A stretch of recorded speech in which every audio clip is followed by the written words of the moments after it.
Baby's Breath Magnetic Multi-Shaper Punch allows you to punch 5 different shapes with one punch. Let's take a look at some of the shapes you can create.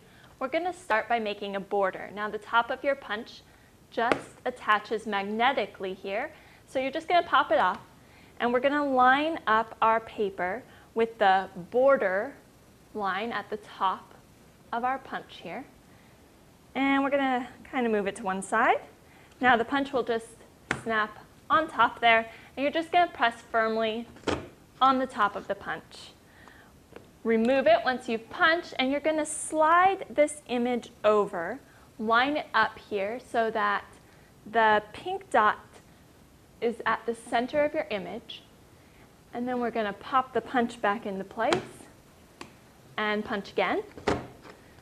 And you're just going to continue like that to make a border. This is a really easy way to add an embellishment to some matting, to create a border for your page. And you'll see as we punch the last piece of the border here, that is just going to peel right off, and we're left with our border. Let me slide some paper behind that so you can get a better look. You've got an exquisite border here, and that was quick and easy to do. Now let's take a look at some other shapes. I'm going to show you how to make a circle. The cool thing about these magnetic punches are that you can really punch anywhere on the paper. So we can just pick a spot, put your paper anywhere. Our punch will snap into place right over the top of the paper, and we'll do our first punch. Once we've got the first punch there, we're going to line it up with one of the circle indicators on the side of our punch here. We can make a 6-inch circle or a 4-inch circle. This time let's stick with the 4-inch, so we're going to be looking for that little brown dot at the center of our image. We're rotating our paper to the right this time, and we'll just do a series of punches here. After each punch, we're going to rotate to the right, looking for that brown center dot. Now you can see here I'm using 8x8 4 Seasons papers.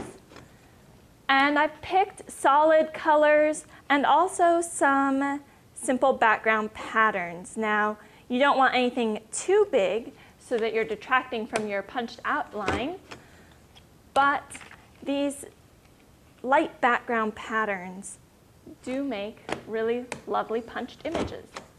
So when we finish here, we've got a punched circle. Let me bring in some paper so you can see that, with that design all the way around the edge. But we've also got a circle frame. So we've kind of got 2 punches out of 1 there. We're going to look at how to make an oval now. This is a little trickier than the circle, so I'll show you how to get started. We're going to be using the oval positioner along the side of our punch top here. And what we need to do is line this line up parallel with the edge of our paper. So we're going to kind of stick our paper on there and snap our punch into place. Then we can just kind of shimmy our paper around until we get those 2 lines more or less parallel. Once we've got that in place, we can make our first punch. And our first punch will line up here on our background with this 5-inch oval along the top left, and we're looking for that little blue dot. So we're going to get it in place here. The only part that's a little trickier on this is starting it off with that oval positioner. Afterwards, you're just going to be going around as if you were creating a circle. So we're going to continue. Again, you're going to line it up with that blue point at the middle. And I have to say, these punches are really easy to use. It's a very intuitive system. Now, the only trick with your oval is that on your 4th punch, we're going to be looking down here at the bottom and lining up our first punch with the blue dot here at the bottom. And we're going to make that next punch. Then we'll continue using this top punch again. So we're still looking for the little blue dot, lining it up in the center. And these punches do work best with lightweight papers, so patterned papers or lightweight scrapbooking papers. You probably could use them on cardstock, but it would take a little more effort.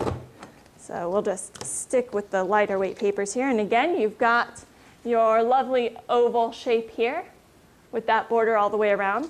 And as well, you've got the outer frame. You could also use this punch to make shapes in a variety of sizes. Let's take a look at making a square. You're going to start by using just the top here, like if you were making a border. Punch your first punch. And because we want a slightly bigger square, we're going to continue and make another punch here using the system as if we were doing a border. Now we're going to rotate this paper so that we've got the square image. We're looking for that little orange dot at the center of our design here. And we'll punch across the top. Now if we wanted a rectangle, we could stop there and rotate, but we want a square, so we'll continue and do a second punch using the border system. Again, the trick is to always get it lined up with the design. And we'll rotate again. We're looking for that orange dot again. And you could do this as many times as you want to make a square that fits whatever focal you're trying to put on your page or project. You could make a really large square or a really tiny one. And we're going to rotate one more time to finish this off. And again, using the border system at the top to finish it. We'll end up, of course, like all the shapes, with a frame in the background, and then our shape at the center. Last but not least, probably the quickest way to add some punched embellishments to your project are to use corners. So you could choose to make a large corner using all of this design or just a small tip of it. Let's make a larger one. So we're going to aim to line up the tip of our paper with that top magnet there and just try to straighten our paper out down below. We'll snap the punch in place and we've got a perfect corner. If we repeat that around the next 4 sides, and next 3 sides, we're going to end up with a beautiful frame. And this is really the quickest way to use this system to add an elegant touch to your projects. Let's take a look at the finished product here. You've got a beautiful frame that could be used for photos or journaling. And I just want to bring in the other things here to remind you that there are plenty of ways that you can use this punch system. We've got the ovals, circles, squares. We've got borders and frames to use. So lots of shapes. You can make a variety of sizes, something to fit any piece of your project.